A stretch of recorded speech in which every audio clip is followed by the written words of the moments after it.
हरे कृष्णा। आप सबका स्वागत है आज के संक्षिप्त सेशन में। तो कल हमने वृंदावन धाम के बारे में बात किया। तो शुरुआत में थोड़ा वृंदावन धाम का गुणगान करेंगे। यहाँ पे एक वैष्णव सॉन्ग है, उसको देख सकते हैं। इनको थोड़ा मेरी तरफ कर दीजिए।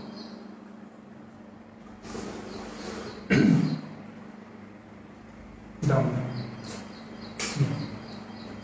श्री कृष्ण चैतन्य प्रभु नित्यानंद श्री श्रीवासादि गौर वृंदावनारण्यस्थान दिव्यचिन्तामणि रत्नमन्दिर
श्री श्री राधा श्याम सुंदर की जय, श्री उपनिषद की जय, श्रील प्रभुपाद की जय, हरे कृष्ण महामंत्र की जय।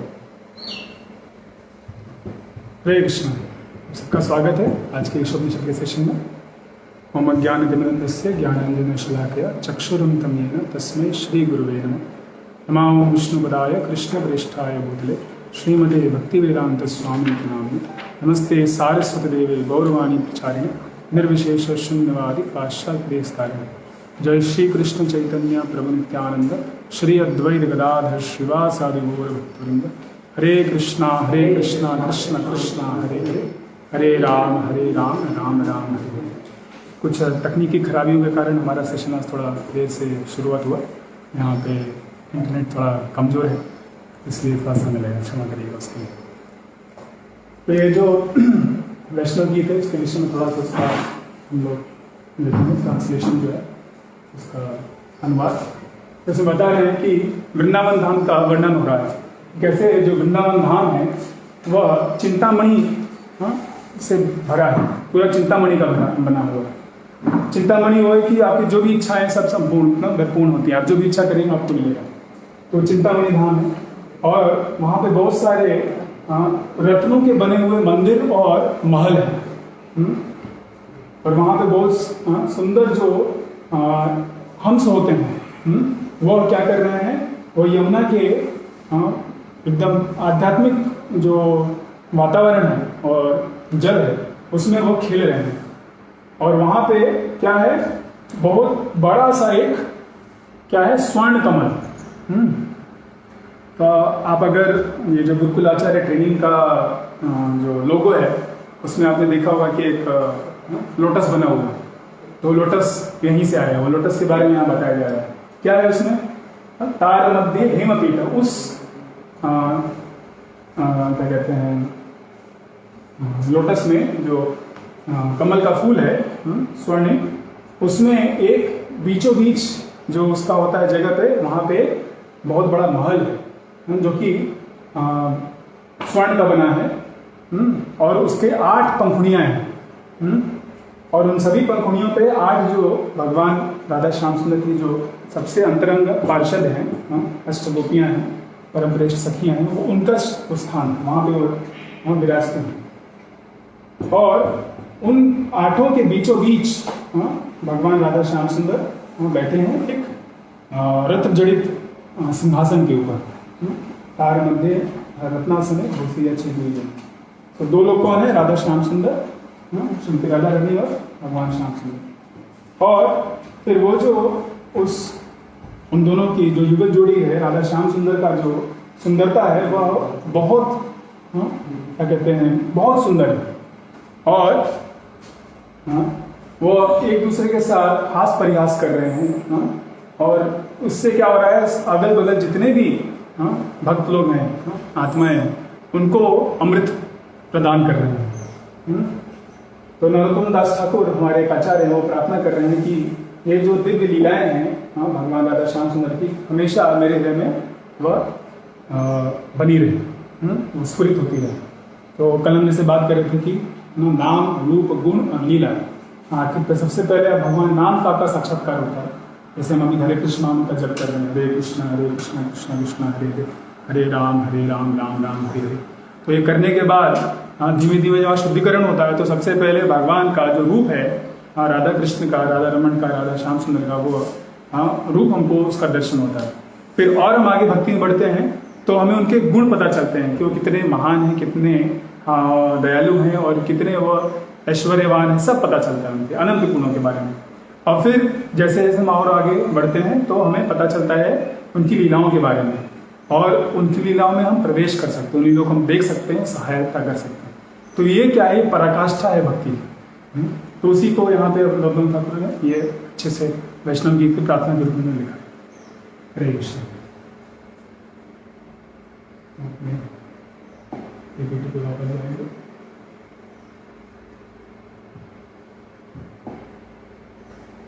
श्री उपनिषद की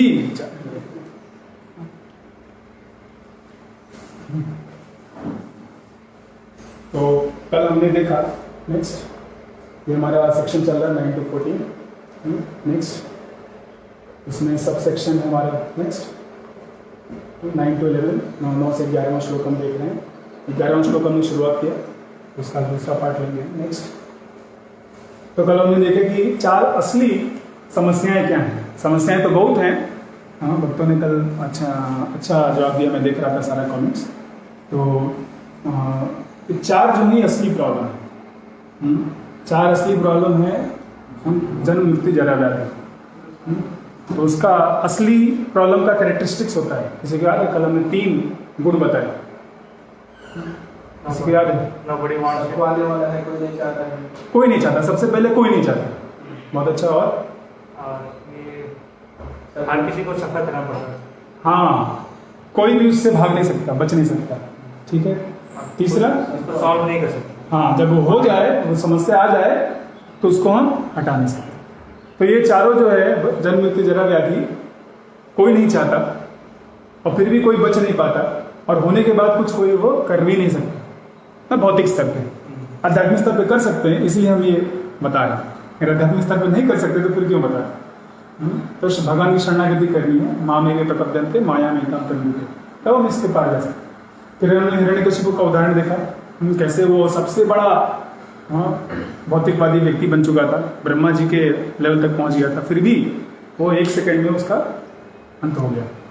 तो इसलिए यह जो अविद्या का पथ है वो बहुत ही खतरनाक है, और कोई भी इस पर विजय पा नहीं सकता। इस पर हमेशा वो यहाँ नहीं रह सकता। तो असली क्या इसका तरीका है उसको सॉल्व करने का, उसको समस्याओं के साथ डील करने का, वो देखा हम। भगवान की भक्ति करनी है, और भगवान के भक्ति करने के लिए हमें ज्ञान चाहिए, और ज्ञान वैदिक साहित्यों में दिया है। श्रीमद् भागवतम, ईशोपनिषद, गीतोपनिषद सब में दिया हुआ है, तो हमें अच्छे से पढ़ना है। तो इस कोर्स में हम लोग थोड़ा बता रहे हैं, फिर आपको भी अपना स्वयं का स्वाध्याय करना है। स्वाध्याय का कोई भी ऑप्शन नहीं है, उसका कोई शॉर्टकट नहीं है, आपको स्वाध्याय करना है स्वयं। तो आप स्वयं सब शास्त्रों के बारे में थोड़ा थोड़ा हम आपको बता दे रहे हैं, फिर आप जिसमें ज़्यादा अच्छे से सीखना चाहें वो आप सीख सकते हैं। और आपका एक ही गोल है, लक्ष्य जो देता है, तो वो अमरता कैसी है। तो ये जो लास्ट क्वेश्चन है, इसका उत्तर हम अभी नहीं देंगे, ठीक है।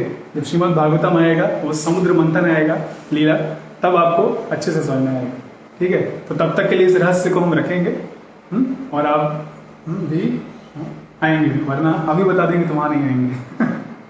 ठीक है। तो पहला हम देखेंगे कि हमारा जरूरत क्या है विद्या का। तो कल हमने बताया कि हम अविद्या में ही फंसे हुए हैं।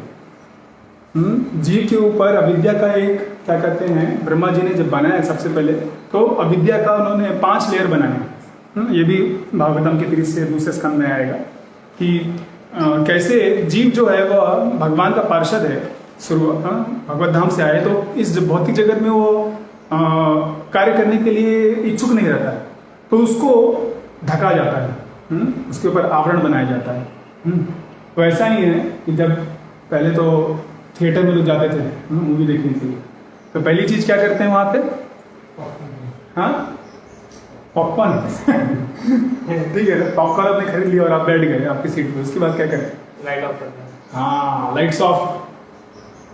ठीक है, तो लाइट्स ऑफ क्या है, वो आवरण सब कुछ ना ढक दिया जा रहा है, बस। उसके बाद फिर प्रोजेक्शन चालू होगा। तो भगवान की जो माया शक्ति है, महामाया शक्ति, उसका पहला है पार्ट की आवरणात्मिका, आपके ऊपर आवरण बना देती है, आप भगवान के दास में भुला देती है। और फिर प्रक्षपात्मिका, वो प्रोजेक्शन, ठीक है ना, मूवी चालू रहता है, दिल तो पागल है। ठीक है, तो वो पागल दिल के लिए फिर वो चलता है, तो अच्छे से उल्लू बनाया जाता है ऑडियंस को, ठीक है। एक्टर एक्ट्रेस खूब कमाते हैं, डायरेक्टर खूब कमाता है, और पब्लिक जो है पागल हो जाता है। ठीक है, तो वैसे ही ये जो पूरा भौतिक जगत है, ये भी बड़ा एक थिएटर है, और हम जब उस प्रवेश करते हैं तो ये आवरण, अविद्या का आवरण हमारे पर डाला गया है कि तुम भगवान के दास को छोड़ के कुछ और हो। जहां भगवान के दासत्व की बात आती है, तुरंत जीव सो जाता है। और जहाँ होता है कि नहीं तुम भोग कर सकते हो, हाँ तुरंत कैसे, कैसे पैसा कमाना है, कैसे ना इंद्रिय भोग की तृप्ति की प्राप्ति करनी है, हाँ तो उसमें तुरंत हाँ वो सब चलेगा। तो कोई भी हाँ आइडेंटिटी ना या सोच कि मैं भगवान का दास नहीं हूँ, वो हम बहुत जल्दी स्वीकार कर लेते। और ये कि मैं भगवान का दास हूँ 100 बार बताया है, हमने बोला भी है, हम भी भूल जाते हैं।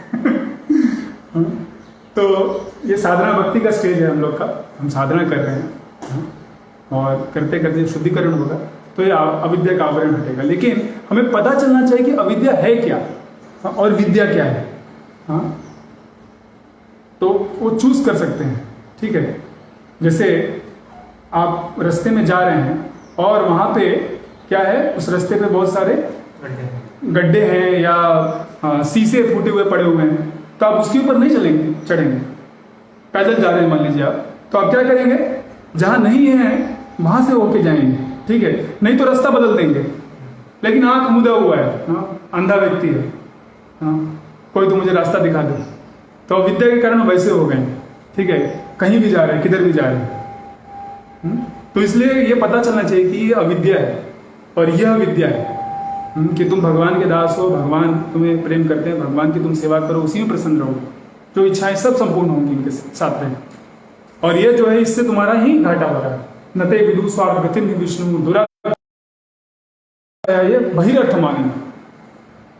आध्यात्मिक को छोड़ के भौतिक चीजों के को ज्यादा हम वैल्यू देते हैं, अर्थ मानते हैं। लेकिन असली में अर्थ क्या है, आध्यात्मिक भगवान की भक्ति, भगवान का सेवा, भगवान के विषय में सुनना, यह हमारे साथ हमेशा रहने वाला है। ठीक है, जब मृत्यु होगी तो हमारे साथ हमारा बैंक बैलेंस नहीं जाएगा, हमारे जो परिवार वाले हैं वो सिर्फ शमशान घाट तक जाएंगे। ठीक है, और अगर कर्म किए, कुकर्म किए, विकर्म किए, जब हमने पहले डिस्कस किया, वो सब जाता है। तो इसलिए ये सबसे महत्वपूर्ण चीज है ये जानना, विद्याम च अविद्याम च। ठीक है, तो ये जरूरत है ताकि हम अपने देखिए हर व्यक्ति को स्वेच्छा है। ठीक है, हम यहाँ पे ये कोर्स कर रहे हैं, हमने सबको बुलाया, लेकिन सब लोग नहीं आते। ठीक है, तो सबके पास एक स्वेच्छा है, तो आपका जो स्वेच्छा है, स्वतंत्रता है, उसको सही और वो आपने स्वीकार किया। ठीक है, तो आपको कुछ सुख मिलेगा थोड़ा सा। ठीक है, वो सुख क्या सफिशिएंट है ना आपकी भूख मिटाने के लिए? तो वैसे ये जो पूरा संसार का जो पूरा सुख है भगवान के लिए, वो बस एक अन्न के बराबर है, क्योंकि वो क्या है, उनकी भिन्न प्रकृति, उनसे सेपरेटेड है ना। जैसे मैं भगवत धाम जाना, न कि यहां पड़े रहना, और जब तक यहां पे हैं तब तक भगवान स्वीकार करते हैं आपकी सेवा। ठीक है, हाँ चलो भाई तुम कुछ नहीं कर सकते तो कम से कम यही करो। जैसे एक व्यक्ति था, पहले के समय में, वो बहुत पुरानी बात है, वो कुछ पैसा कमाने के लिए विदेश जाता है, तो उसकी अपनी पत्नी को वो क्या बोलता है, उसने अपना खुद का एक विग्रह बनाया और दे दिया कि तुम इसकी सेवा करो। ठीक है, समझो कि मैं यहाँ पे हूँ और मैं कुछ महीने में वापस आऊँगा। तो जब वो चला गया तो वो जो माता जी थी, उन्होंने बहुत अच्छे से उस विग्रह की सेवा की, हर रोज नहलाती थी, धुलाती थी, खिलाती थी। ठीक है, जैसे हम लोग विग्रह की सेवा करते वैसे किया उन्होंने। अब एक दिन क्या हुआ, वो अपना जो विग्रह है, पतिदेव है उनका, आरती कर रही थी और बाहर में उनके पति वापस आ गए। वो खटखटाए जा रहे हैं दरवाजा, लेकिन वो क्या कर रही हैं, पूजा अर्चना की जा रही है। अरे जो असली व्यक्ति है वो स्वयं आ गया है, तो अभी उसकी सेवा करिए। जब वो नहीं था तब ये दिया गया। तो दिन भर वो क्या कहते हैं, कुछ नहीं करती ना, उनके विरह में रहती या कुछ हो जाता, तो इससे अच्छा है कि उन्होंने विग्रह दे दिया। लेकिन वो साक्षात व्यक्ति आ गया तो उसकी सेवा करो। तो इस तरह भगवान की सेवा जो है, अगर हम आध्यात्मिक जगत में जाके करेंगे, वहाँ हमारा आध्यात्मिक शरीर होगा और भगवान को सीधे हम सेवा कर सकते हैं। तो वो बेस्ट है। यहाँ भी एक छोटा चीज है ना, भगवान का फोटो, भगवान का विग्रह उनसे अभिन्न है। ठीक, तो जो हमने उदाहरण दिया उसको भगवान के ऊपर मत लगाइए कि भगवान दिन से भिन्न है। भगवान और भगवान का फोटो, भगवान का विग्रह, भगवान का नाम, भगवान का धाम सब अभिन्न है। अभिन्नत्वाद नाम क्योंकि वो आध्यात्मिक है। उनका ऐसा नहीं कि शरीर है और आत्मा अलग है, का शरीर, आत्मा, मन, बुद्धि सब एक ही चीज, अलग नहीं है। ओके, ठीक है। तीसरा आंसर श्रीमद् भागवतम कैंटो 8 में आएगा, भागवतम 8 कैंटो, तो वहां तक आइए। नेक्स्ट,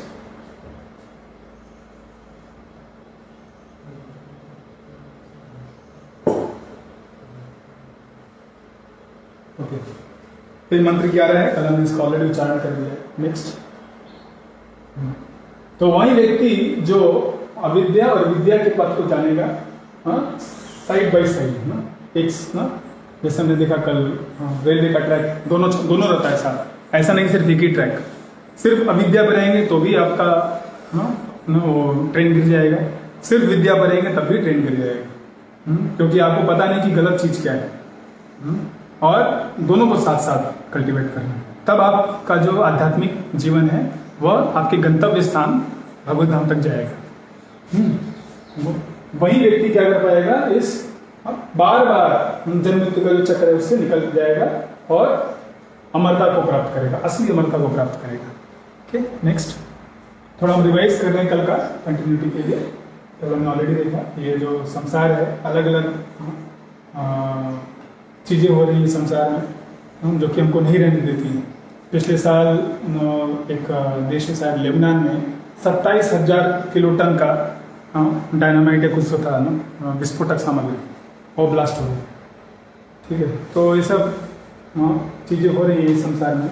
इसीलिए भगवान दिखाना चाहते हैं कि ये जगह हमारे लिए नहीं बना, ये हमारा घर नहीं। नेक्स्ट, तो चैतन्य चरितामृत में ये श्लोक आता है, कई बार हम इसको उच्चारण कर चुके हैं कि बोलिए मेरे पीछे, माया मुग्ध जीवेर नहीं, माया मुग्ध जीवेर नहीं, स्वतः कृष्ण ज्ञान, स्वतः कृष्ण ज्ञान, जीवेर कृपाय कैला, जीवेर कृपाय कैला, कृष्ण वेद पुराण, कृष्ण वेद पुराण। तो माया मुग्ध जीव, वह जीव, भौतिकवादी जीव क्या हो गया है, माया द्वारा मुग्ध हो गया है। तो उसका जो चेतना है, कृष्ण चेतना है, वो अपने आप नहीं आता। ठीक है, लोग कहते हैं भक्ति करने की क्या जरूरत है, जब वृद्धावस्था आएगी तो अपने आप करो, तो अपने आप नहीं होता है। तब ना आप कुछ देख पाएंगे, ना बोल पाएंगे, ठीक है, ना समझ पाएंगे।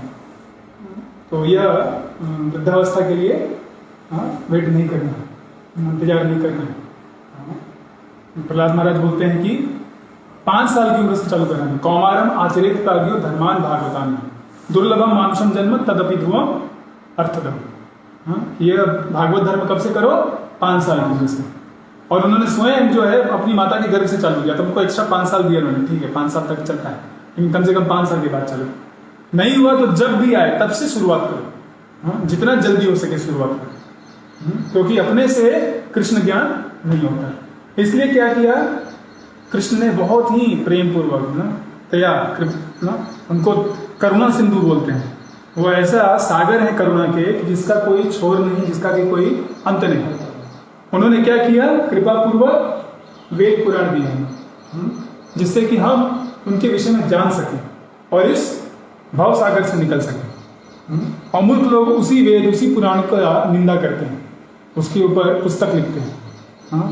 तो कालिदास ऐसे जिस टहनी पे बैठे थे, उसी टहनी पे कुल्हाड़ी मार रहे थे। तो ये लोग अपना ही गला काट रहे हैं वेद पुराण का तिरस्कार करके। ठीक है, और वेद पुराण जो है वो शाश्वत हैं, उनको कोई असर नहीं पड़ता कोई क्या बोले। ठीक है, ये हमारे ऊपर है कि हम उनको सुने, समझें, प्रश्न करें और अपने जीवन में पालन करें। ठीक है, तो ये हमारा क्या कहते हैं रिस्पॉन्सिबिलिटी, हमारी उत्तरदायित्व, हमारा उत्तरदायित्व है। ओके, नेक्स्ट, तो कल हम देखा कि कैसे ये हम हमारा सिचुएशन ऐसा है, मछली जो पानी से निकल गई, तो हमारा आध्यात्मिक जगत जो हमारा घर है वहाँ से निकल गए हैं और हम फड़फड़ा रहे हैं, खोज रहे हैं भगवान को हर तरफ और आध्यात्मिक धाम को। आपको याद होगा वैकुंठ ब्रह्म और आनंद ब्रह्म हमने एक बार चर्चा किया था कि हम सोचते हैं कि ये संसार हमेशा रहेगा और हम जो भी करेंगे वो हमें आनंद देगा, और ऐसा होता नहीं। हम जो करते हैं उसका उल्टा होता है, ठीक है। और यह यहाँ पे ये हमेशा नहीं रहने वाला, ठीक। तो नेक्स्ट, हाँ, इसलिए क्या करना है, भौतिक जगत से निकलिए और आध्यात्मिक जगत में चले जाइए, जहाँ सभी भगवान के पार्षद सब हैं और वहाँ हमेशा रह सकते हैं। वो हमारा असली घर है, अपना घर है। घर जो है ना, वो 4 दीवारी से नहीं बनता है। होम और हाउस में डिफरेंस है। होम मतलब घर कहाँ है, जहाँ आपका हृदय है, ठीक है। ये हो सकता है आप रह रहे हो कहीं और, लेकिन आपका जहाँ आपका संबंध है, प्रेम का संबंध है, वो आपका असली घर है। तो यह असली संबंध जो है भगवान के साथ है, भगवान के भक्तों के साथ है, वहाँ जाना हमें। तो थोड़ा और आज देखेंगे इसके बारे में, आध्यात्मिक जगत के बारे में। श्रीमद् भागवतम के नेक्स्ट 10वें स्कंद में यह आती है बात। बहुत बार बार बताया गया है, वहाँ पे स्पेशली बताया गया है ना, वृंदावन धाम के बारे में और वैकुंठ जगत के बारे में। तो ब्रह्मा जी का ये श्लोक है। ब्रह्मा जी कह रहे हैं कि सपदे वा भीतर पश्यन् ईशो पश्यत् पुरस्तं वृंदावनम जनजीव ध्रुम किरमम समप्रियम। तो फिर उन्होंने वो देख रहे हैं, एक लीला हुई, मैं बताता हूँ ये बस श्लोक पढ़ने के लिए। तो वो ब्रह्मा जी हर चारों डायरेक्शन में देख रहे हैं और उन्होंने अपने वृंदावन को अपने सामने दर्शन किया। वृंदावन का साक्षात दर्शन हुआ उन्हें। और कैसा है वृंदावन, वहाँ वो पूरा का पूरा पेड़ों से भरा है। और वहाँ के जो लोग रहते हैं, वह उनको पेड़ों द्वारा सारा का सारा उनको अपना जीवन यापन करने को मिल जाता है। और यह सभी के सभी सारे के सारे जो मौसम होते हैं, सभी मौसम में वो पेड़ हरे भरे रहते हैं और संतुष्टि प्रदान करते हैं। जैसे जब पतझड़ का मौसम आता है तो सब एकदम खाली खाली लगता है, हमें लगता है कि क्या उजाड़ बन हो गया। अभी आप यहाँ पे आएंगे देखेंगे ना, पूरा जंगल एकदम हरा भरा है, कुछ ज़्यादा ही हरा भरा है। तो वैसा वृंदावन, एकदम दिव्य वृंदावन का उन्होंने दर्शन किया। तो ये लीला क्या है, ब्रह्मा जी एक बार अपने धाम में थे और वहाँ उनको कुछ नीचे धरती पे कोलाहल सुनाई दिया। तो आए देखने के लिए, तो पता चला कि भगवान कृष्ण ने एक अघासुर नाम का जो बड़ा अजगर था उसका हम हत्या कर दिया, उसको मार दिया। तो उन्हें बड़ा आश्चर्य हुआ कि कैसे छोटा बालक जो है यह इतने बड़े असुर को मार सकता है। तो अघासुर मतलब वो बहुत पापी व्यक्ति था और उसने बहुत आतंक मचा रखा था, यहाँ तक कि देवी देवता भी उससे डरते थे। वो अजगर के रूप में था और उसका मुंह जो था, उसका नीचे का हिस्सा जमीन पे था और जब मुंह खोलता था तो अब ऊपर का हिस्सा बादलों को छूता था, इतना विशालकाय है। और जब वो सांस लेता तो लगता था कि कांधी आ रही है जाके। और उसने अपना जीभ निकाल दिया था, तो जीभ लगता था कि पूरा हाईवे है, नेशनल हाईवे, ठीक। तो इतना विशालकाय सर्प था, अजगर था, उसको भगवान ने मार दिया। तो ब्रह्मा जी आते हैं और देखते हैं कि भगवान कृष्ण जो है अपने ग्वाल बालों के साथ लंच कर रहे हैं, प्रसाद का ग्रहण कर रहे हैं। और उसमें उनको बड़ा आश्चर्य हुआ कि ये कैसे छोटा सा बालक है, नन्हा सा बालक है, कैसे इतने बड़े उसको मार सकता है, चलो मैं टेस्ट करता हूँ। तो भगवान की योग माया द्वारा वो उनको आवरण हो गया, वो दूसरों को आवरण करते थे, उनके ऊपर आवरण चढ़ गया योग माया। उन्होंने क्या किया, भगवान की जितनी गायें थी वो धीमे धीमे जंगल में चली गई, तो उनको उन्होंने चुरा करके एक गुफा में बंद कर दिया। और उसके बाद कुछ देर बाद इन बच्चों को पता चला कि गायें तो दिख नहीं रही हैं, तो भगवान ने बोला कि तुम लोग खाओ अच्छे से, मैं जाता हूँ खून ढूंढ के आता हूँ। तो एक छोटा छड़ी लेकर के, हाथ में थोड़ा सा प्रसाद लेकर के, वो दही निकल रहा था उनके हाथ से, वैसा लेकर के खाते हुए वो जाते हैं और देखते हैं कि सब गायें गायब है। और जब वापस आते तो देखते हैं कि बछड़े, इनके बच्चे भी, सब ग्वाल बाल भी गायब है। तो भगवान तुरंत मुस्कुराने लगते हैं, उन्हें पता चल जाता है कि यह ब्रह्मा जी का खेल है। तो ब्रह्मा जी ये सब कार्य करके थोड़ी देर के लिए अपने धाम जाते हैं सत्यलोक में, और 1 सेकंड में वापस आते हैं, उनके 1 सेकंड में। तो उनके 1 सेकंड में यहाँ पे 1 साल बीत जाता है। तो भगवान ने क्या किया, उस बीच में 1 साल सारे के सारे गाय, सारे के सारे ग्वाल बाल के रूप में विस्तार किए। तो भगवान कृष्ण स्वयं थे विष्णु मूर्ति के रूप में। और जैसा जितना जिसका कोई छोटा था, कोई लंबा था, कोई मोटा था ना, कोई ना जिसका जैसा चेहरा था, जैसे ऐसा मेंटेलिटी था, वैसा उन्होंने एग्जैक्ट रूप धरा। और सारे गाय और बछड़े थे उनका भी रूप धरा और वापस गए। और इस तरह से पूरे के पूरे वृंदावन में कौन था? सिर्फ कृष्ण और कृष्ण ही थे। और हर माता पिता का अपने बच्चों से प्रेम बढ़ गया, हर गाय का अपने बछड़े के प्रति प्रेम बढ़ गया। और एक साल पूरा वो कृष्ण को डायरेक्ट सेवा करने का मौका मिला। तो इस तरह एक साल बीत गया। उसके बाद वापस जब ब्रह्मा जी आते हैं तो उनको तो लगा था कि ना यहाँ पे कृष्ण तो खोज ही रहे होंगे, परेशान होंगे, और उनको अंदर से डर भी लग रहा था कि कहीं सही में भगवान होगा तो भाई प्रॉब्लम हो जाएगा, क्योंकि उनके प्रभु हैं। तो आते हैं तो देखते हैं कि सब एज इट इज, कोई चेंज नहीं, जैसे सब था, गायें हैं, ग्वाल बाल हैं, भगवान है। तो बहुत चिंतित हुए, उन्हें लग रहा है कि किसी ने जाके निकाल दिया। तो वापस उस गुफा में जाते हैं तो देखते हैं वहाँ सब गाय और सब बछड़े और बच्चे सो रहे हैं। वापस आते हैं, देखते हैं यहाँ पे कि फिर एज इट इज है। इधर जाते हैं, फिर देखते हैं, फिर आते हैं, फिर देखते हैं। ऐसे उनका पूरा चार सिरे एकदम चकरा जाता है और पूरा उनका क्या है, शॉर्ट सर्किट हो जाता है, इंटेलेक्चुअल शॉर्ट सर्किट। बिल्कुल समझ में कि क्या हो गया। तो फिर मन ही मन उन्होंने भगवान को समर्पण किया और दंडवत प्रणाम किया। जब दंडवत प्रणाम किया और उठे तब उनको ये दर्शन मिला, वृंदावन का दर्शन। तो वृंदावन का ये डिस्क्रिप्शन है वहाँ पे। और भी हमारे शास्त्र में इसमें और भी बताया गया है, बृहद भागवतामृत में, आनंद वृंदावन चंपू, गोपाल चंपू, इस समय बताया गया। नेक्स्ट फिर अगले श्लोक में वो देखते हैं कि कैसे वृंदावन जो है वह दिव्य धाम है भगवान का। वहाँ कुछ भी भूख प्यास नहीं है, वहाँ पे क्रोध नहीं है। और सब के सब जो जीव हैं, शेर, चीता और हिरण, जो कि एक दूसरे के एक्चुअली दुश्मन है, ठीक है, वो भी एकदम प्रेम पूर्वक रहते हैं। कैसे? दिव्य संबंध में सब के सब भगवान कृष्ण से प्रेम करते हैं और देखते हैं कि ये व्यक्ति भी मेरे से ज्यादा बड़ा भक्त है, तो उसको भी अप्रिशिएट करते हैं। ऐसा नहीं कि उसको अभी हम खा जाएंगे, उसको दबा देंगे, नहीं, उसको चीर करके खत्म कर देंगे। वो सब के सब देखिए साथ रहते हैं, सारे के सारे मनुष्य, सारे के सारे जीव सब साथ रहते हैं। कोई किसी को वध नहीं करता, कर ही नहीं सकता, क्योंकि आध्यात्मिक जगत है, कोई मर्दा नहीं। तो यह वृंदावन धाम है। नेक्स्ट फिर ब्रह्मा जी ने वो धाम के दर्शन के बाद भगवान का उनको दर्शन हुआ।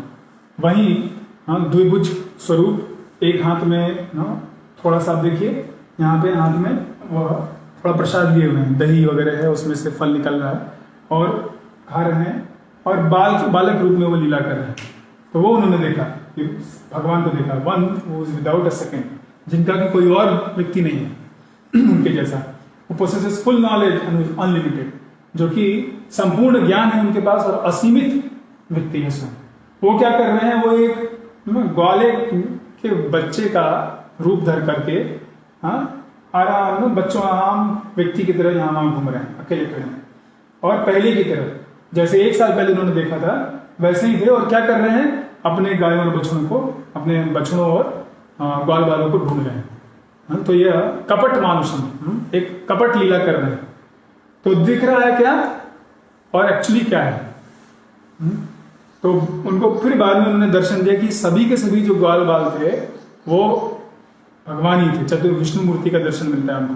सब गायें के जो बछड़े वो सब के सब भगवान स्वयं। तो उनकी बुद्धि पे ठिकाने आती है, समझते भाई ये सही में भगवान है। ठीक है, वो बोलते हैं कि लोग बोलते हैं कि हाँ हम शायद भगवान को जानते हैं, लोग बोलेंगे कि हमें पता है भगवान के बारे में, लेकिन मैं कहता हूं मैं भगवान के बारे में कुछ नहीं जानता। तो ये उनका साक्षात्कार है ब्रह्मा जी का, जिनके पास 4 सिर है, उनका जिन्होंने पूरा ये ब्रह्मांड बनाया है, ठीक है, वो उनका ये साक्षात्कार है। तो इस तरह से हम देखिए कृष्ण और कृष्ण का जो धाम है कितना दिव्य है। नेक्स्ट फिर कृष्ण के बारे में भागवतम के 10वें स्कंद के 43वें अध्याय में आता है। यह वह अध्याय है कि जहाँ भगवान ने कुवलयपीड़ हाथी का वध किया और बस अब वो कंस के मल्ल युद्ध के लिए प्रवेश कर रहे हैं उस क्या कहते हैं, दंगल के स्थान में, अखाड़े में घुस रहे हैं, प्रवेश कर रहे हैं। तो वहाँ पे जो प्रवेश करते हैं तो बहुत ही महत्वपूर्ण श्लोक आता है, बहुत क्या कहते हैं, आचार्य उनके ऊपर टीका किया है। मल्लानाम स्नेहिनांदर वर स्त्रीणाम स्मरो मूर्तिमान गोपानम स्वजनो सताम शिति भुजम शाश्वता स्वपितृशिशु मृत्युर्भोजपते विराज अविदुषम तत्त्वं परम योगिनाम वृष्णीनाम परदेवते देवतेति विदितो रंगम गतः साग्रज अपने भाई बलराम के साथ वह प्रवेश कर रहे हैं। तो हर व्यक्ति अपनी चेतना के अनुसार उनको देख रहा है। उसका साक्षात्कार क्या है, नेक्स्ट में बता रहा हूं। नेक्स्ट क्या है साक्षात्कार?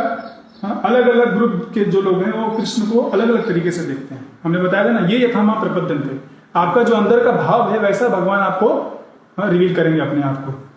तो जब वह प्रवेश किए उस मल्ल स्थान में युद्ध में अपने बड़े भाई के साथ, तो जो मल्ल युद्ध करने आए थे ना, चाणूर मुष्टिक जो पहलवान लोग थे, उन्होंने कैसे देखा? लाइटनिंग बोल्ट, ये जो बिजली है, बिजली की तरह दिखा कि ये व्यक्ति एकदम बिजली की तरफ हाथ करेगा और खत्म कर देगा, क्योंकि वो उनके प्रति उनका क्या भाव था? वो ईर्ष्यालु थे, उनको मारना चाहते थे। तो उनको भगवान ने दर्शन की, मैं इतना शक्तिशाली बिजली की तरह दिखा। जो व्यक्ति थे मथुरा के रहने वाले, उन्होंने देखा कि यह सबसे महान पुरुष है, बेस्ट ऑफ ऑल मेन्स, जितने भी पुरुषगण हैं उनमें सबसे शक्तिशाली, सबसे महान है। और जितनी भी स्त्रियां थी, उन्होंने देखा कि यह साक्षात कामदेव है, भगवान से सभी आकर्षित हो गए, साक्षात कामदेव। कामदेव जैसे पूरे ब्रह्मांड को वो आकर्षित करते हैं, भगवान सारे के सारे ब्रह्मांड को आकर्षित करते हैं हर व्यक्ति से। उनका नाम ही कृष्ण है। कृष्ण मतलब सर्व आकर्षित कृष्ण, वह व्यक्ति जो सबको आकर्षित करे। यहाँ पे कोई मिस वर्ल्ड, मिस यूनिवर्स होगा तो सिर्फ मनुष्यों को आकर्षित कर सकता है, कीड़े मकोड़ों को नहीं, पेड़ों को नहीं, बच्चों को नहीं, गायों को नहीं, सांप को नहीं, ठीक है। लेकिन कृष्ण जो है हर जीवात्मा को आकर्षित करते हैं, हर व्यक्ति उनसे आकर्षित होता है। सर्व आकर्षक इति कृष्ण। नेक्स्ट, जो ग्वाले थे, उनके वृंदावन से आए थे, वो उनको क्या समझ रहे थे? अरे ये तुम्हारा लाला है, उनका रिलेटिव है, उनका संबंधी है। इम्पायर्स रूलर्स जो राजा लोग थे और वो दुष्ट राजा थे, वो क्या देख रहे थे कि चेस्टाइजर, उनको देख के ही उनकी हालत खराब हो गई, ये तो हमारी पिटाई करने वाले हैं, हमारा जितना भी मनमानी था सब खत्म होने वाला है। जो भोज के राज थे, भोज, किंग ऑफ भोजस, कौन है किंग ऑफ भोजस? कंस, स्वयं कंस। कंस ने क्या देखा?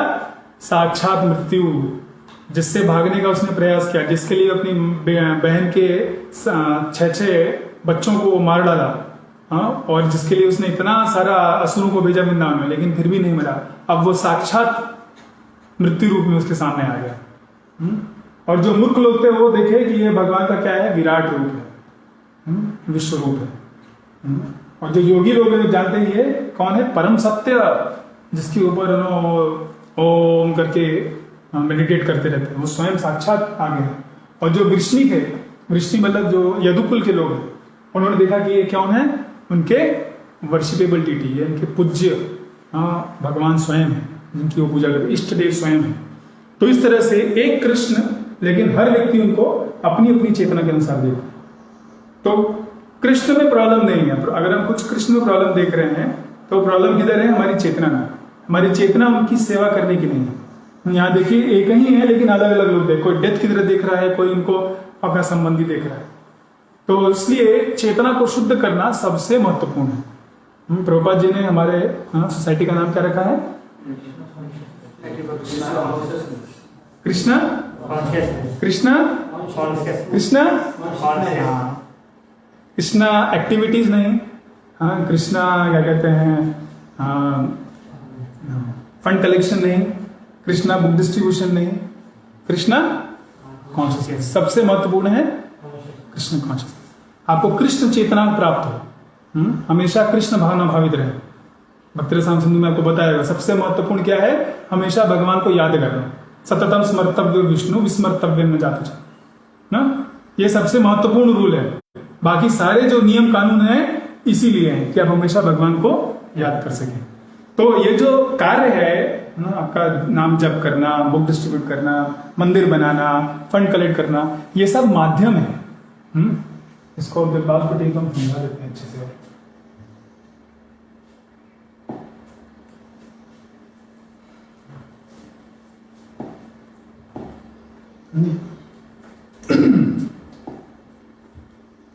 तो हमने कल भी बात किया था, हम उसको हम बोलते हैं प्राइमरी या मुख्य लक्षण, मुख्य चीज ना। एक और इसका शब्द है भक्ति संघ बोलते हैं ना, तटस्थ लक्षण और स्वरूप लक्षण। स्वरूप प्राइमरी तो मुख्य है, पहला चीज है, ठीक। और दूसरा क्या है, दूसरा मतलब सेकेंडरी।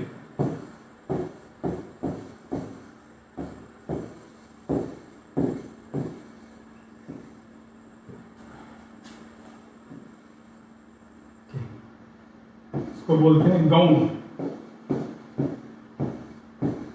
तटस्थ, लेकिन यहाँ पे मुख्य और गौण ऐसे हम बात करते हैं। तो प्रमुख चीज, सबसे महत्वपूर्ण चीज क्या है, भगवान को याद करना, भगवान को प्रसन्न करना। और जो सेकेंडरी है, दूसरा चीज है, वह उसको हेल्प करने के लिए, मदद करने के लिए। जैसे हम यहाँ पे आपसे ना शिक्षा दे रहे हैं आपको, तो ये सब चीजें क्या है, सेकेंडरी है। ब्लैक बोर्ड है ना, कुछ वक्त ब्लैक बोर्ड चौक बोर्ड का इस्तेमाल करते हैं, हम इसका इस्तेमाल करते हैं, नोट्स भेजते हैं, ये सब क्या है, गौण है, सेकेंडरी है। प्रमुख क्या है, भगवान के विषय में बताना, गुरुकुल का आचार्य का जो ट्रेनिंग है वो देना, वो प्रमुख हमारा मकसद है। हर चीज में होता है। अगर हमको कुछ बनाना है खाना खाने के लिए, ठीक है, रोटी बनाना है, तो उसके लिए क्या क्या चाहिए, आटा चाहिए। आटा ही नहीं बनेगा नहीं, लेकिन सिर्फ आटा हवा में तो हम बनाएंगे नहीं, ठीक है। उसके लिए कुछ एक क्या कहते हैं, भगोना टाइप जो होता है, नहीं, पहले तो उसको बनाना पड़ेगा ना, डब बनाना पड़ेगा ना, आटा सानना पड़ेगा पहले, तो कुछ चाहिए बड़ा सा चीज, प्लेट वगैरह, ठीक। पानी का इस्तेमाल करना होगा, बनने के बाद फिर तब वो रोलिंग करना पड़ेगा, ठीक है, बेलना वगैरह इस्तेमाल करेंगे।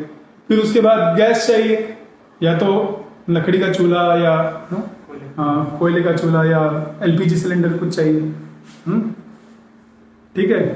उसके बाद हाँ तवा चाहिए। तो इतनी सारी चीजें चाहिए करने के लिए, लेकिन मुख्य चीज क्या है, हाँ फाइनल प्रोडक्ट आना चाहिए। हमने बहुत मेहनत किया, एकदम पसीना पसीना हो गया, हाँ प्रभु जी प्रसाद, कौन सा प्रसाद, सब जल गया कार्बन, काला कार्बन मिल रहा है, ठीक है, तो कोई फायदा होगा। तो प्रमुख चीज क्या है कि वो रोटी मिले हमको, और उसके लिए बाकी सब इस्तेमाल कर रहे हैं, तो वो भी जरूरत है। हाँ हम अभी अगर कोई जादू करे तो अलग बात है, लेकिन हम जादू तो नहीं कर सकते ना कि नो 1 2 3 वाह ये लो रोटी आ गई ना, तो भगवान कर सकते, हम नहीं कर सकते। तो ये प्रमुख को प्राप्त करने के लिए गौण चीज का इस्तेमाल किया जाता है, सेकेंडरी का इस्तेमाल करते। तो ये भी जरूरी है, लेकिन इसको प्राप्त करने के लिए अगर ये नहीं मिल रहा है तो क्या फायदा। तो प्रभुपाद जी बोलते हैं आराधितो यदि हरि तपस्या तथा। अगर भगवान हरि का आराधना कर रहे हो तो तपस्या करने की क्या जरूरत है, ठीक है। ना आराधितो यदि हरि तपस्या तथा क्यों, और भगवान का आराधना नहीं कर रहे हो तो इतना बड़ा तपस्या करने का क्या फायदा। तो इसका मतलब ये नहीं कि तपस्या मत करो, तपस्या करो जो कि भगवान की आराधना हो सके, उसके लिए सुबह उठना, नाम जप करना, कीर्तन करना, मंगल आरती करना, 4 नियम का पालन करना, प्रचार करना, अपने गृहस्थ कार्यों को देखना, ठीक है, कर्तव्यों को करना, विश्राम करना, ये भी जरूरी है। प्रभुपाद जी बोलते हैं one who doesn't sleep sufficiently he becomes crazy. जो अच्छे से नहीं सोता है सफिशिएंटली, तो वो क्या हो जाएगा, पागल हो जाएगा। और जो बहुत ज्यादा सोता है ही बिकम्स लेजी। तो हमको बैलेंस करना है, युक्ताहार विहार से, 6 चैप्टर में आएगा आपका गीता के। तो ये बहुत बहुत बहुत महत्वपूर्ण चीज़ है, लोग इसमें फंस जाते हैं, जीवन में इसी में फंसे हुए हैं। हम सब सेकेंडरी को इम्पोर्टेंस देते हैं कि मैं कितना पैसा कमा रहा हूँ, कितना बड़ा घर है, कितने बच्चे हैं, वो कितना नंबर ला रहे हैं, ठीक है, और हमारा कितना नाम हो रहा है, इसी में फंसे हुए हैं। और प्राइमरी जो है भगवान को याद करना, भगवान को प्रसन्न करना, वो भूल जाए। मनुष्य जीवन जिसलिए दिया गया है वो 0 हो जाता है उनका, ठीक है। और इसको बड़ा बढ़ा के क्या होता है, जब यमदूत आएंगे यहीं छोड़ के चले जाएंगे, ठीक है। तो ये जब तक है, हाँ, तब तक इसका इस्तेमाल करना है ताकि ये मिले, क्योंकि एनीवेज आपको छोड़ना है, आप चाहें या ना चाहें छोड़ना ही पड़ेगा। फिर आध्यात्मिक जगत में भी प्राइमरी सेकेंडरी रहेगा। भगवान एज अ पर्सन को प्रसन्न करना, एज अ व्यक्ति उनको प्रसन्न करना, और सब भक्त हैं, सबको मौका मिलना चाहिए तो उनके साथ कोऑपरेट करें, सहयोग करना। ये नहीं कि बस मैं और मेरे भगवान, बाकी कुछ मतलब नहीं। ये आध्यात्मिक जगत में नहीं। भगवान चाहते हैं कि सब भक्त मिलकर सेवा करें, और सबको प्रेम करें। और ये हमको सीखना होगा कि कौन ज़्यादा भगवान से इंटीमेट है, उसको आगे मौका दीजिए। हाँ, जब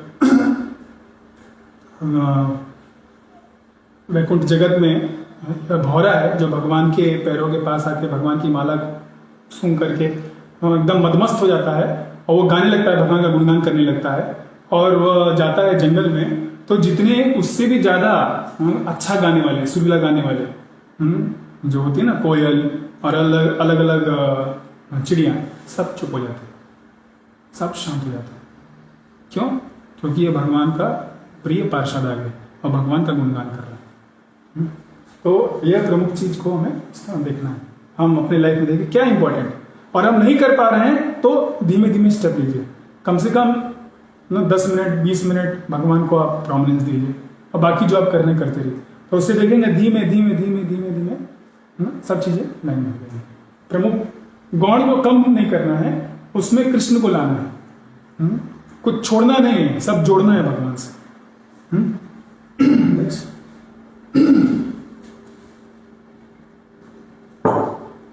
इसको डन कर दे।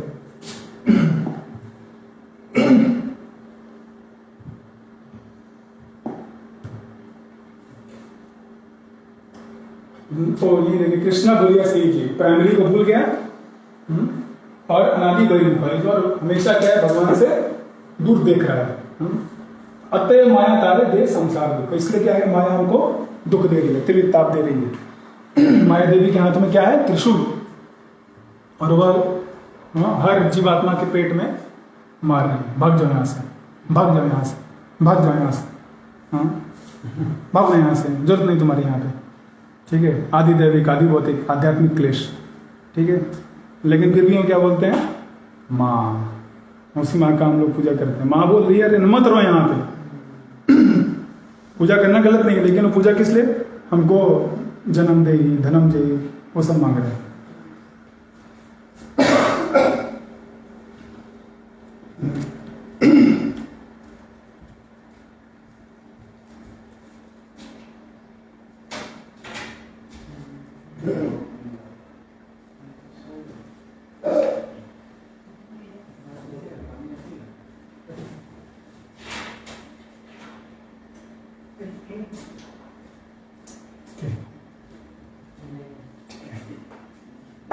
तो कृष्ण को भूल गया है जीव, इसलिए माया उसको इतना दुख दे रही है। तो कृष्ण को जब याद रखेंगे तो क्या होगा, वापस हम भगवान से संबंधित हो जाएंगे, भगवान हमको आपके ध्यान दे देंगे। नेक्स्ट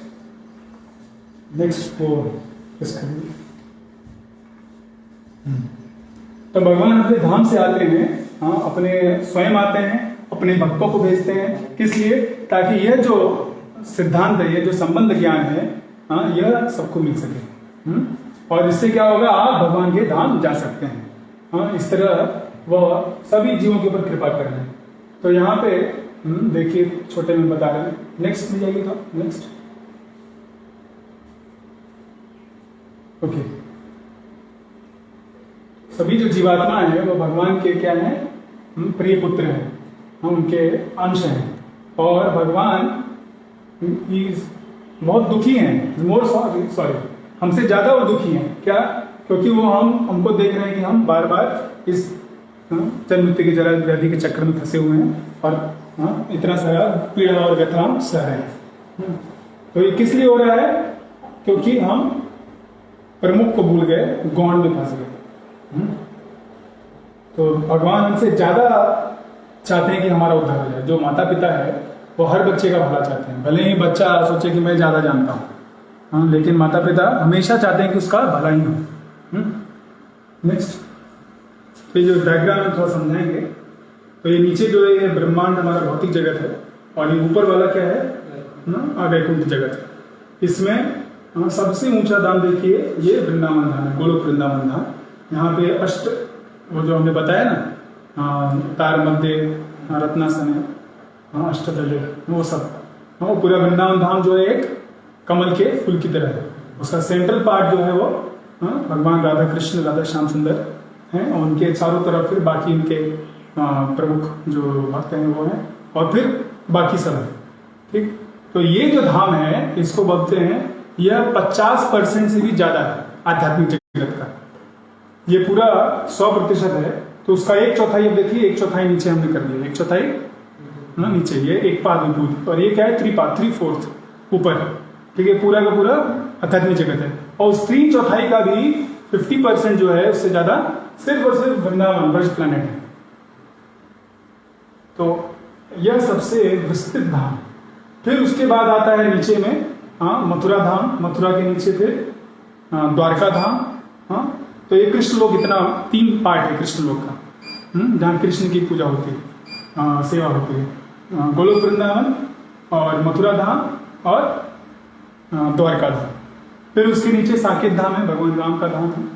और यहाँ देखिए वाला जो है ये वैकुंठ लोक है। यहाँ पे सिर्फ विष्णु मूर्ति जो है चतुर्भुज रूप, अलग अलग चतुर्भुज रूप वो है, नरसिंह, वराह, कूर्म, इन सब के अपने अपने लोक हैं, और वहाँ उनके भक्त लोग रहते हैं, उनकी सेवा करते हैं। तो ये आध्यात्मिक जगत है और हमेशा यहाँ पे ये बढ़ता ही रहता है। ये इसमें ऐसा नहीं कि अभी रुक गया है, नहीं, और बढ़ता है और बढ़ रहा है, एवर एक्सपेंडिंग। ठीक, फिर इसके नीचे ये जो पूरा हो गया हरिधाम, इसके नीचे आता है आपका कैलाश धाम, सदाशिव जी का, जो कि भगवान शिव जी सदाशिव वहाँ पे हैं, और जो उनके भक्त हैं क्या कहते हैं, हमारे ऊपर कृपा करके ये सब दे रहे हैं। नेक्स्ट, तो इस जगत में जब भगवान इतने कृपालु, तो इसको आखिरी दम तक, जब तक हमारा मनुष्य शरीर है तब तक हमें इसको जितना हो सके अच्छे से इस्तेमाल। ऑलरेडी इतना समय हमारा निकल गया अज्ञान में, अविद्या में, तो कम से कम अब जो भी समय मिला है उसको हम अच्छे से इस्तेमाल करें। नेक्स्ट,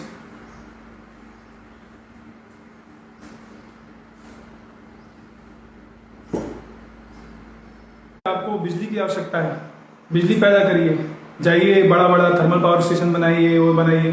ठीक है, तो जो काम घर में बस एक छोटे पंखे से हो जाता, उसके लिए इतना बड़ा सेटअप किया गया है। और जब नहीं रहता, अभी हम उससे आसक्त हो गए, जब नहीं रहता है तो हम परेशान हो जाते हैं, क्यों हो गया?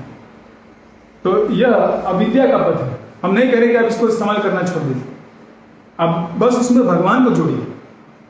हम भी फैन का इस्तेमाल कर रहे हैं, हम भी सब इलेक्ट्रॉनिक चीज़ों का इस्तेमाल कर रहे हैं, किस लिए कर रहे हैं? ताकि भगवान का बारे में लोग जान सकें, भगवान की भक्ति हम कर सकें, दूसरे कर सकें, आने वाली जनरेशन्स कर सकें। तो विद्या का, अविद्या मतलब आप क्या कर रहे हैं, सिर्फ इंद्र वृत्ति के लिए कर रहे हैं। यह क्या है, बार बार जन्म मृत्यु चक्र का चक्र लगा रहेगा। तो जो, क्योंकि जो जीवात्मा है, देखिए हमारे हृदय में आत्मा बैठी हुई है, वो भगवान का अंश है। ठीक है, और स्पिरिचुअल आध्यात्मिक है, भौतिक नहीं है, तो उसका मृत्यु कभी नहीं होती। उससे ही तो चेतना निकल रही पूरे शरीर में फैली हुई है। अगर आप अपने आप का अपना हाथ लेंगे, ऐसे अगर दबाएंगे, दबाइए सब लोग, ठीक है, महसूस हो रहा है? क्यों महसूस हो रहा है? क्योंकि आपकी चेतना जो है यहाँ तक। लेकिन यहीं अगर आप सो जाएं या कुछ पैरालिसिस हो जाए तो आप नहीं, कुछ उसको काट भी दीजिए तब भी आपको दर्द नहीं होगा, एनेस्थीसिया दे दीजिए, उसके बाद कुछ नहीं होता आपको महसूस, बाद में होता है जब वापस चेतना आती है। तो चेतना जो हमारी शक्ति है वो आत्मा की शक्ति है, हाँ, वो अमर आत्मा की शक्ति है। तो वो कभी मरता नहीं। तो इस तरह हमें कभी भी मृत्यु नहीं होती, लेकिन हम इस शरीर में आसक्त हैं, इसलिए शरीर का बार बार, हाँ, वो मिलना और छीना जाना, उसको ही जन्म मृत्यु बोलते हैं। तो मृत्यु क्या है? वैसा ही जैसा कि आप हर रोज कपड़े निकालते हैं, कल जो पहना था आज नहीं पहना, उसको धोने के लिए रख दिया, ठीक है। तो एक जीवन में हमको एक शरीर मिला है, वो एक कपड़े के अनुसार, ठीक है। उसके बाद जब ये शरीर पूरा हो जाएगा, उसको हटाइए, दूसरा शरीर दिया जाएगा। तो ये बार बार ये चक्र आ रहा है जा रहा है, क्योंकि हम चाहते हैं इंद्रिय तृप्ति करना। तो इंद्रिय तृप्ति ही का जो इच्छा है उसको हमें छोड़ना। नेक्स्ट, तो जो मूर्ख मनुष्य है वो पूरी तरह से अविद्या में लिप्त है। और इस ये देखिए जो क्रूअल प्रोसेस है ना, क्या क्या जीवात्माएं हैं, यहाँ पे मछली है, फिर बाद में शुतुरमुर्ग बन रहा है, शेर बन रहा है, गुरिल्ला बन रहा है, मनुष्य बन रहा है, और फिर अगर गड़बड़ काम करे तो फिर वापस ही पहुंच जाता है। जलजानव लक्षानी स्थावरा लक्ष्मणस्पति, इस तरह से 9 लाख जो है जल में रहने वाली स्पीशीज हैं, ठीक है। 30 लाख स्पीशीज जो है कीड़ों की है, अलग अलग ऐसे स्पीशीज बताया गया। मनुष्यों के 4 लाख हैं। तो ये इसमें हम आ रहे हैं जा रहे हैं, आ रहे हैं जा रहे हैं, लेकिन समझ नहीं पा रहे हैं कैसे निकलना, हाँ, क्योंकि मूर्खता हमको एक अविद्या में फंसे, इसलिए अविद्या से निकलना बहुत जरूरी है। तो जो भी ये भौतिक प्रकृति से आसक्त है, उससे मुग्ध है, वो बार बार इन्हीं में फंस रहा है, लेकिन उसको समझ में नहीं आता। क्या नहीं समझ में आ रहा है कि मैं सेम मिस्टेक फिर से कर रहा हूं। हिरण्यकशिपु का हमने सुना, क्या हुआ? फाइनली मृत्यु मिल गया, लेकिन उसकी जो इच्छा थी अमर बनने की वो गई नहीं। अगले जीवन में क्या बना?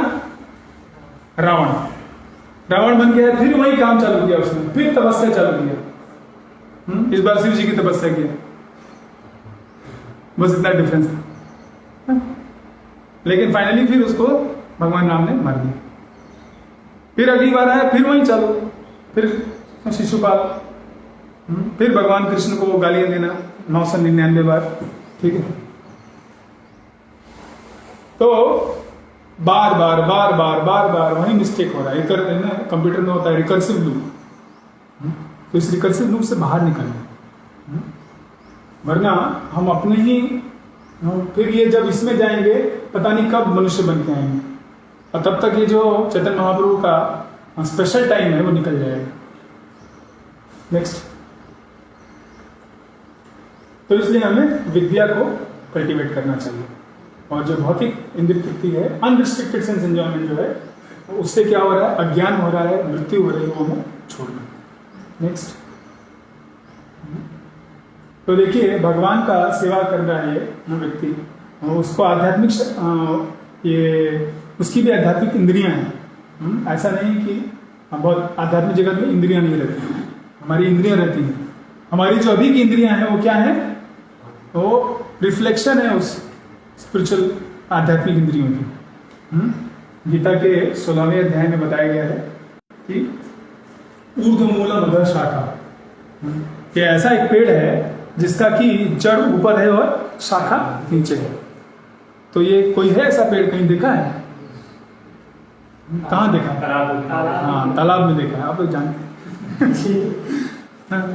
तो तालाब में आप जाएंगे तो वहां पे जो पेड़ है, या नदी पे जाएंगे तो देखेंगे जो पेड़ है उसका शाखा नीचे की ओर है और जड़ ऊपर है। तो ये भौतिक जगत ऐसा ही पेड़ है, यह प्रतिबिंब है आध्यात्मिक जगत का। तो हमारा शरीर जो है, भौतिक शरीर भी प्रतिबिंब है आध्यात्मिक शरीर का। जैसे ये जो कपड़ा मैंने पहना है इसका हाथ है। क्यों हाथ है इसका? क्योंकि जो मेरा जो मनुष्य है उसका हाथ है, ठीक है। इतना अगर ये हाथी होता तो उसका और मोटा होता ना, पेड़ होता तो पेड़ का हाथ नहीं, तो उसके लिए नहीं बनाना पड़ता।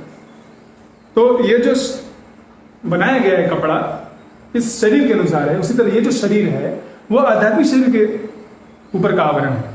आध्यात्मिक शरीर की इंद्रियां हैं तो इसलिए हमको इंद्रियां मिलती है। अब वो इंद्रियां हो सकती है अलग अलग है। मनुष्य के रूप में अलग इंद्रियां मिलती हैं, हाँ, जब आपको मोर बन गए या सांप बन गए तो अलग इंद्रियां मिलेंगी, लेकिन इंद्रियां रहेंगी।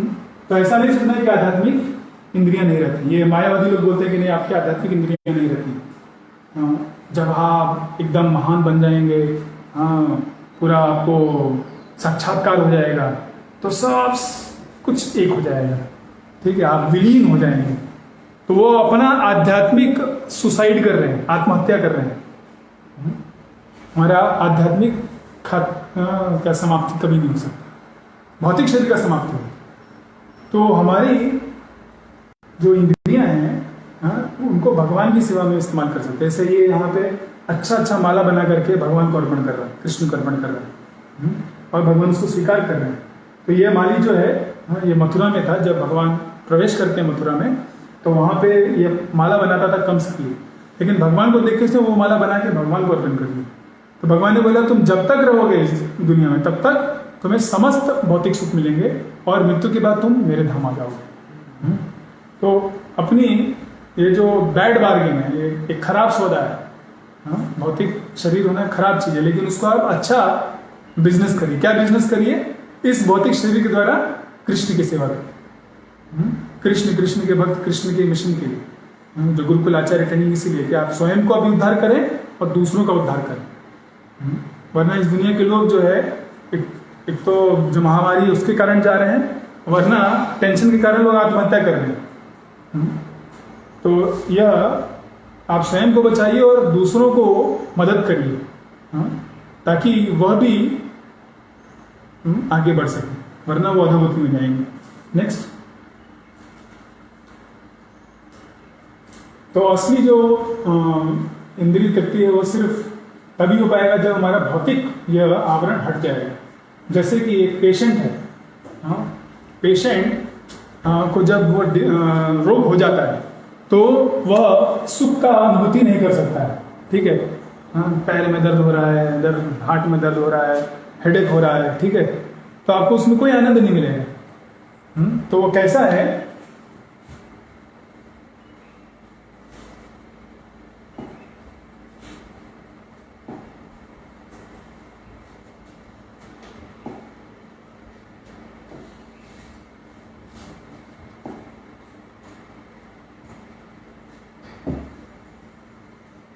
है ना, ये एक्स एक्सिस होती है, वाई एक्सिस होती है, ठीक है। तो जब हम कुछ रोग होता है तो हम यहाँ नेगेटिव में हैं ना, हम यहाँ पर हैं, ठीक। दर्द हो रहा है तो सबसे पहले हमको यहाँ तक आना है, 0 तक आना है, ठीक। तो उसके बाद आपका आध्यात्मिक चालू होगा। हाँ, ये पॉजिटिव में भगवान का जो सेवा करेंगे। तो अभी हम भौतिक जगत में यहाँ पर हैं, हमको हम डिजीज कंडीशन में। तो पेशेंट को क्या चाहिए कि पहले हेल्दी बने। हेल्दी बनना वाला आप लिबरेट हुई, आप मुक्ति के स्तर तक पहुंचिए। अपना जो आपका नैसर्गिक स्थिति है भगवान की सेवा, मुक्ति हित्वा अन्यथा रूपम स्वरूपेण व्यवस्थित, अपने स्वरूप में स्थित हुई।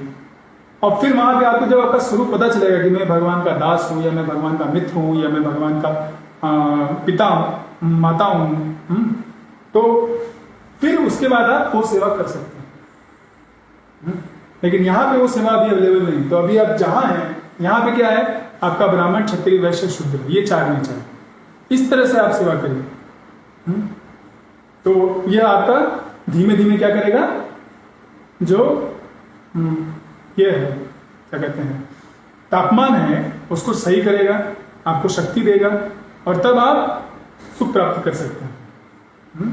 कई बार ना हमको पैर में चोट लग जाता है, तब हमको उसका पता चला कि पैर कितना महत्वपूर्ण है हमारे लिए। हाँ, या सिर दर्द हो रहा है, तब पता चला कि भाई सिर कितना महत्वपूर्ण है। तो यह अभी हम लोग सब क्या है, ये एक रोगी की स्थिति में, तो उस रोग की स्थिति से निकलना है। और हमारे भक्ति में सबसे महत्वपूर्ण चीज क्या है? जब आप रोगी हैं तब भी सोल्यूशन क्या है? भक्ति करिए, ठीक है। यहां भी भक्ति करना ही सोल्यूशन, यही आपको उठाएगा। जब आप लिबरेट होंगे ना, यहां भी भक्ति करना है, ओके। और जब आप यहां पहुंच जाएंगे तो यहाँ भी आप भक्ति करते रहेंगे, सेम चीज, कुछ अलग नहीं करना है। तो इसलिए क्या है, पूरा एक कंसिस्टेंट प्रोसेस है। एक ही चीज को बार बार करते करते हम आगे बढ़े। भक्ति को एक लता के द्वारा कंपेयर किया गया है। लता क्या है, क्रीपर, वो किसी का सहारा लेकर के ऐसे जाती है। तो बार बार सेम चीज ही कर रही हो, श्रवणम कीर्तनम विष्णु स्मरणम, श्रवणम कीर्तनम विष्णु स्मरणम, ऐसे ऐसे ऐसे ऐसे करके वो ऊपर जा रहा है, चेतना दे रहा है। तो ये प्रोसेस है, वैज्ञानिक प्रोसेस है।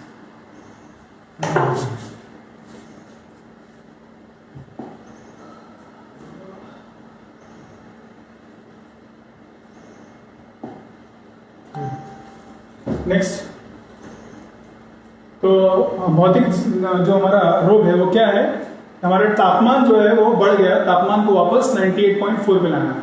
ठीक, तापमान को खत्म नहीं करना है, इंद्रिय तृप्ति को पूरी तरह से डिस्ट्रॉय, उसके अगेंस्ट नहीं है, चाहिए, लेकिन वो क्या है, बैलेंस होना चाहिए, अनरिस्ट्रिक्टेड नहीं, जितनी जरूरत है उतनी, जितना प्रसाद की आवश्यकता उतना खाइए, जितना सोना उतना सोइए, ठीक है, जितना आपको और कुछ करना है, कुछ खेलने का मन है खेलिए, लेकिन महत्वपूर्ण क्या है, प्राइमरी क्या है, उसको मत भूल जाइए। अगर कोई पढ़ने के लिए भेजा गया है, वो पढ़ाई क्लास छोड़ के बाकी वो कॉलेज में खूब एक्स्ट्रा करिकुलर एक्टिविटीज कर रहा है, ड्रामा कर रहा है, कोरियोग्राफी कर रहा है, फोटोग्राफी कर रहा है, हाँ, जाकर के दूसरों की मदद कर रहा है, लेकिन पढ़ाई नहीं कर रहा है, तो क्या होगा, फेल हो जाएगा, उसको निकाल दीजिएगा। तो ये महत्वपूर्ण चीज है। नेक्स्ट, तो भौतिक जो मॉडर्न सिविलाइजेशन है, ये टेम्परेचर को बस बढ़ा रहा है। Next, okay, next, bad bargain है, ये खराब सौदा है, इस खराब सौदे का इस्तेमाल क्या करना है, भगवान के धाम जाने के लिए, वो सबसे अच्छा रहेगा। अभी नेगेटिव एक्सिस में है तो पॉजिटिव एक्सिस में। नेक्स्ट, ओके, नेक्स्ट ये डिस्कस करिए हमें। ओके, तो हमें गुरु का आश्रय चाहिए, बिना गुरु के आश्रय के हम भगवान की भक्ति करने में आगे नहीं बढ़ेंगे। सबसे पहला पॉइंट ये है, ओके, बकर साम सिंधु में बताया जाता है। Okay, Guru the mercy representative of Lord, जो कृपालु भगवान है वो अपने एक भक्त को भेज रहे हैं आपको मदद करने के लिए, तो उनकी कृपा, कृष्ण कृपा मूर्ति है। नेक्स्ट, तो इस तरह से आप जो इंद्रिय तृप्ति की इच्छाएं हैं उनको रेगुलेट करिए भौतिक और आध्यात्मिक के द्वारा। ओके, नेक्स्ट, ये डिस्कस हो चुका है। बहुत बहुत धन्यवाद। श्री गुरुपाद।